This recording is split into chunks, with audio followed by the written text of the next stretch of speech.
I pissed all over my hand, and all I had to wash my hands was hand sanitizer. Hey everybody, what's up? Welcome back to my channel. Do you guys remember me? I'm Erica.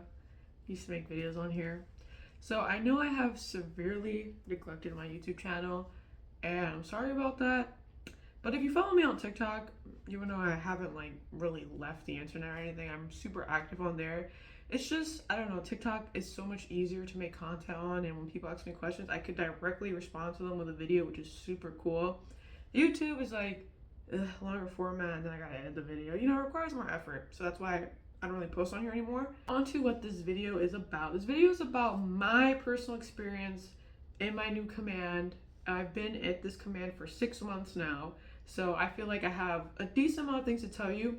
Although I was kind of like about making this video because it is super like personal to me. I can't stress enough how everybody's experience is going to be different. So my aim for this video is just to tell you guys, if you're interested, what I've experienced so far, and maybe you could learn something from it. Keep an eye out, because there was a big situation that could have been avoided if I spoke up sooner, but I didn't, because I wrote down some notes again. So hopefully this video will not be 40 minutes long, but we'll see. And I apologize for my hair. My hair looks like shit because it's so grown out now, and I constantly have to brush it back for a bun, so I can't have my hair nice and curly anymore because the curls are all stretched out and frizzy. It's honestly the worst part of being in the military. So let's talk about my first 72 hours at my new command. Actually, no, let's not. Let's go before that. Let's talk about when I graduated A school. So graduated A school, and my life was like on a fast fucking like super speed mode, it feels like. So I took a month of leave off. I had to get that approved. I took a month of leave off so I could get my life situated.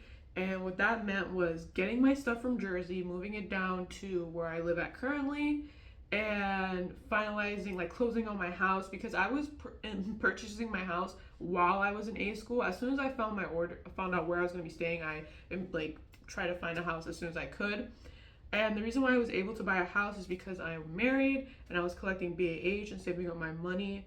Hold on, let me start from the beginning, because this was such a crazy time that everything happened so fast, so I can't even remember it all. But basically, when you get your orders to your next command, you will be reached out by a sponsor. And what a sponsor is somebody that is introducing you to the command. They help you get all your life paperwork situated. They tell you about the area you're staying at, whatever. Like they're just basically there to help you adjust into your new command. Yeah, I got info from my sponsor, and I was just kind of bouncing with him back and forth. Also, a sponsor is somebody that's most likely in your division. I didn't know that. Like when I first started talking to him, I thought it was like a sponsor was just like a dedicated role, like a recruiter is. But no, it's usually somebody in your division, so you're most likely going to be working alongside them. So anyways, I was going back and forth with my sponsor, and one big issue I had, I mean, he was very helpful with everything else, and I'm not trying to bash him or anything, but one thing that was super confusing for me was I had obviously stuff in Jersey that I wanted to move down here, and I didn't really have any means of moving my stuff down. Like, the Navy's obviously gonna pay for that, right? Because they're sending me to live at this location. But what ended up happening was like a very confusing turn of events where my sponsor was like, no, like the Navy's not going to pay for that. The Navy's not going to help you, because my A school was in the same place as where I was getting stationed. So it's not like I was going from one state to another state. Listen, if I knew I was going to be in the same state for the entire time, I would have been like bought a house. Maybe not right away so I could save up a little money, but I would have been bought a house. I would have been moved my stuff. But I didn't know where I was permanently going to be staying at until like a month before I graduated A school. So I found that to be like really unfair, because I got temporary orders to the state that I live at and then permanent orders. Like it didn't make sense to me, and I just kind of kept asking him about it, and he was kind of giving me the same answer, like, oh yeah, he spoke to leadership, you know, if you want I'll give you my chief's number so you could ask him this and that. And I don't know, I didn't want to contact the chief because it's like I'm still in that like A school mindset where like the chiefs are like fucking gods, you know what I mean? And I didn't want my first impression to a chief to be like some money hungry seaman, you know what I mean? So I was like, let me do some more research. I went on Reddit. Reddit was telling me that I was in the wrong, that I'm staying in the same state, that I shouldn't have even been collecting New Jersey BAH. I should have been collecting whatever, even though my husband was in New Jersey the whole time. So Reddit was wrong. Reddit made me feel like I was fucking stupid, but whatever. And then I asked like a civilian that worked. He was part of the student management, and he said that I wasn't entitled to any moving reimbursement or anything like that. In fact, my husband was gonna come down here a bit earlier than our house closed, and they told me that I had to pay for a hotel for us to stay at. So I ended up like paying for the hotel. I ended up paying for moving all my stuff down here, which I couldn't really do much because all I had in Jersey was to like move my shit down here was my dad's car. And I had to load that up with my animals. I honestly brought nothing. I brought nothing from Jersey down to where I live at now because it was a long drive. It was like a 20-hour drive, and my main concern was getting all my animals. I have a dog, and at the time I had 4 cats.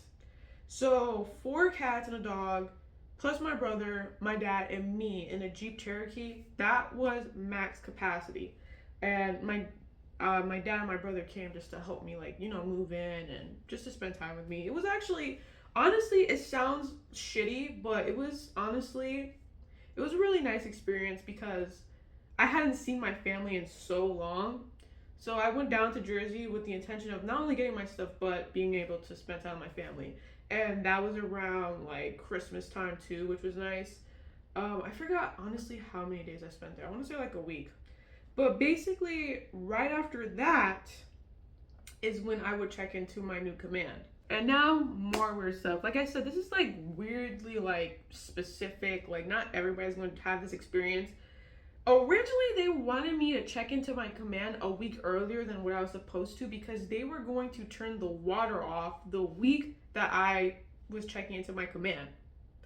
So yeah, but I was like, I can't do that because I'm in New Jersey right now. It's like impossible. And they were completely understanding about it. My sponsor, I mean, he was totally chill about it. So I checked in on the day I was supposed to check in.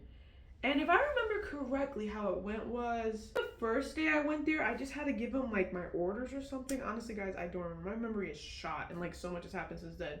But like the first day, I think I just gave them my orders and then I went home. Like that was it. Like I didn't do anything else. Then the following day was like a bit more of a check-in, but the water was turned off for the whole base. So like barely anybody was at work that day. I guess the people that actually absolutely needed to be at work was at work.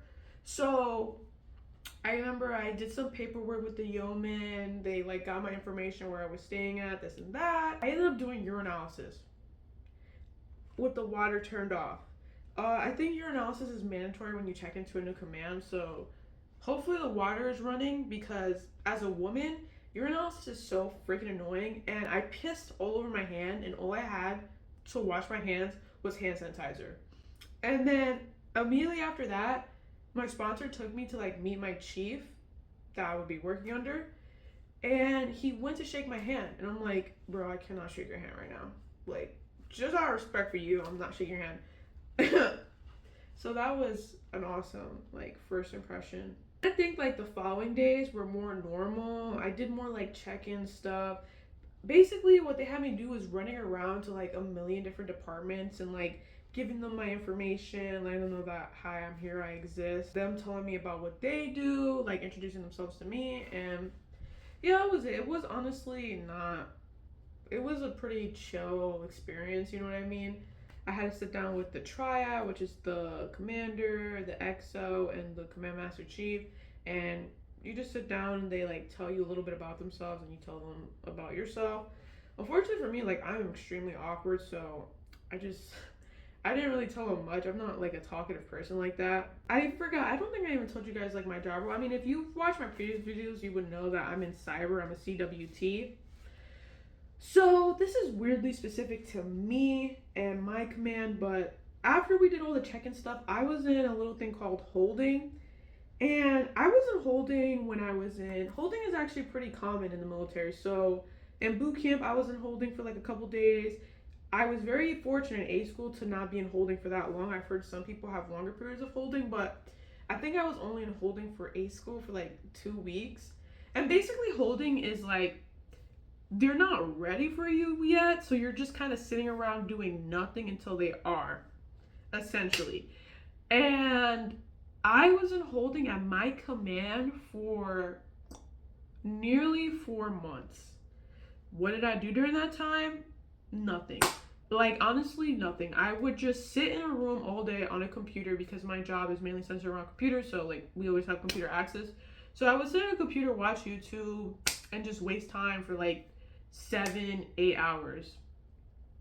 Yeah.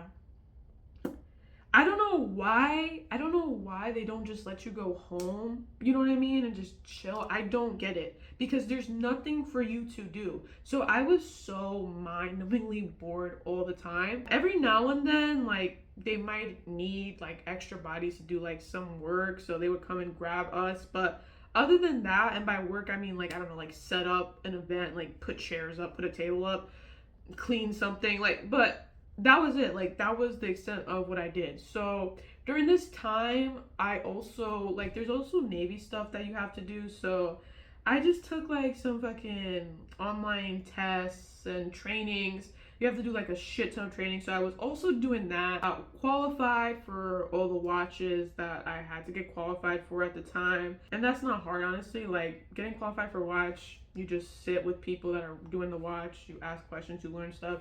They sign a little piece of paper saying you learned it.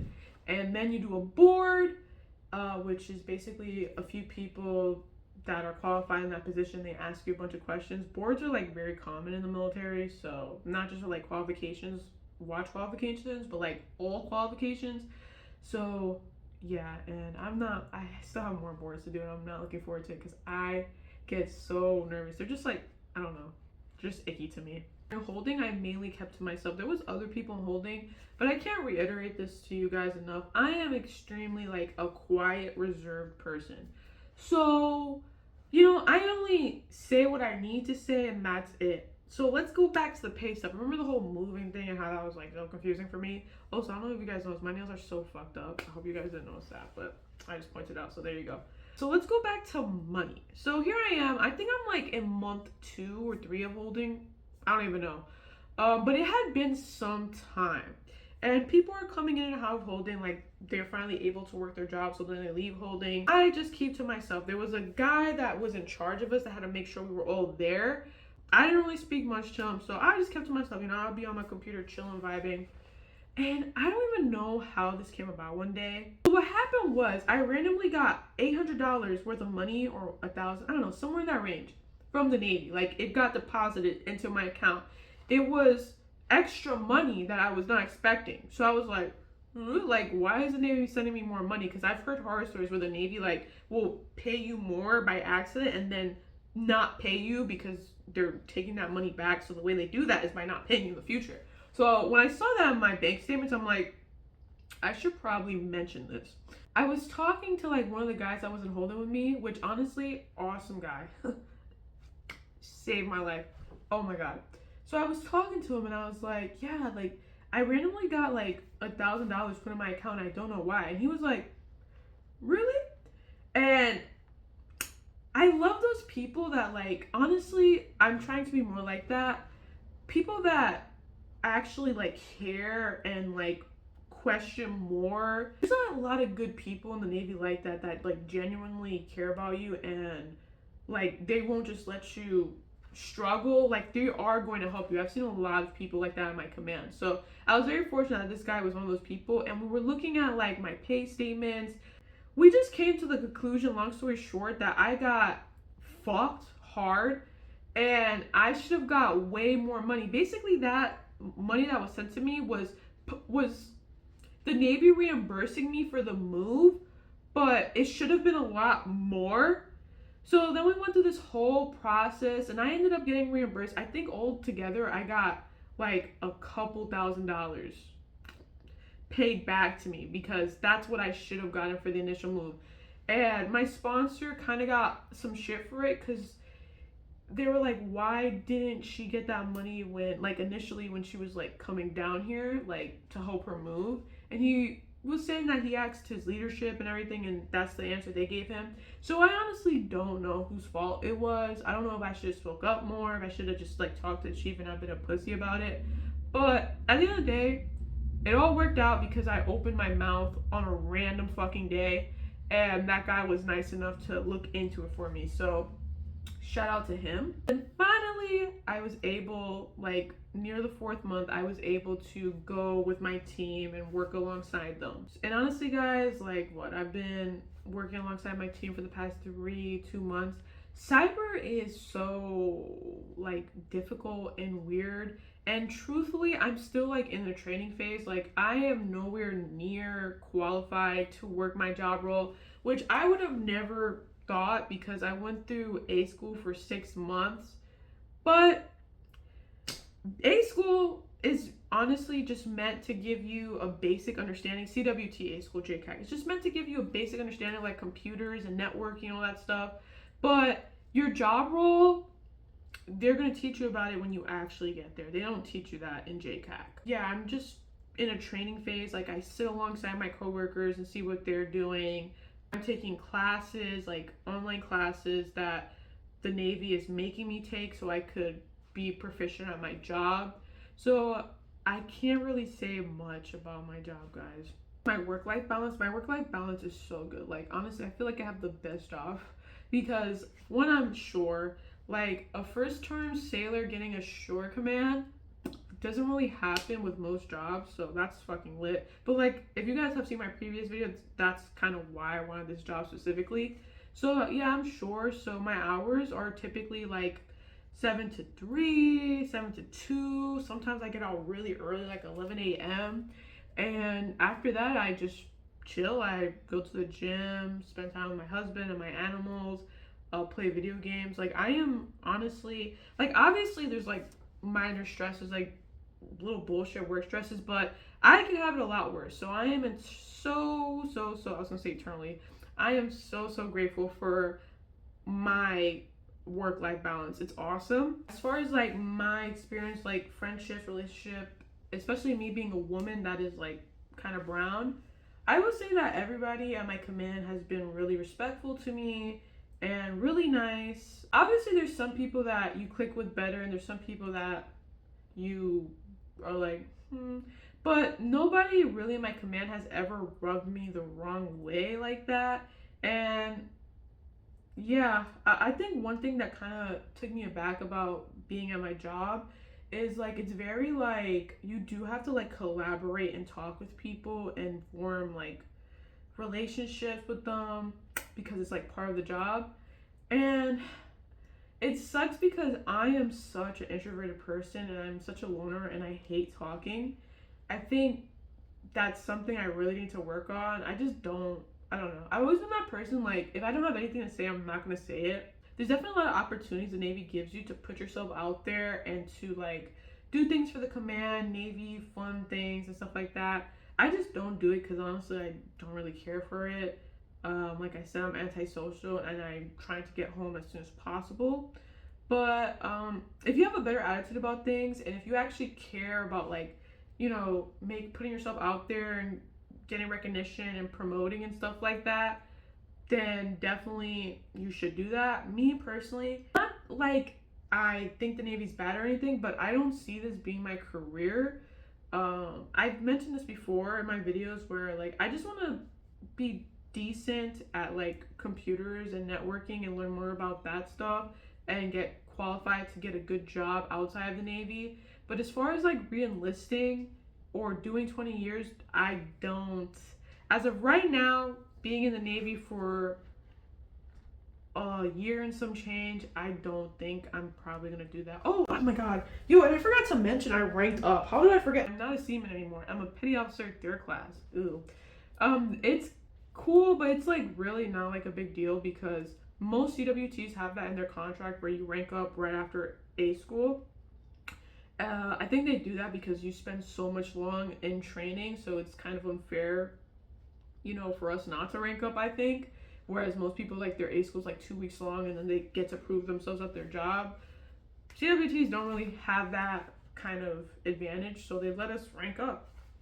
And yeah, that was cool. So I'm getting paid a little bit more. Where am I? Like almost 30 minutes. So that's pretty much it. That's my experience at my commands so far. Probably forgetting a shit ton of things, but I do post a lot of Navy related content on my TikTok, which I will put here.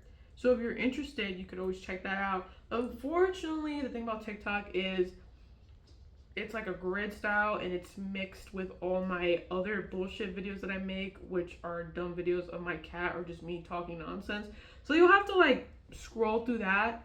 If you follow me, I'll be able to get enough followers to actually make like dedicated playlists on there, and then you could just, but for now, you just have to sift through my TikTok. If you guys have any more questions or you want to see more new videos, leave a comment down here and I'll probably make it at some point. But yeah, thank you guys so much for watching, and I'll see you all very soon, hopefully. Bye.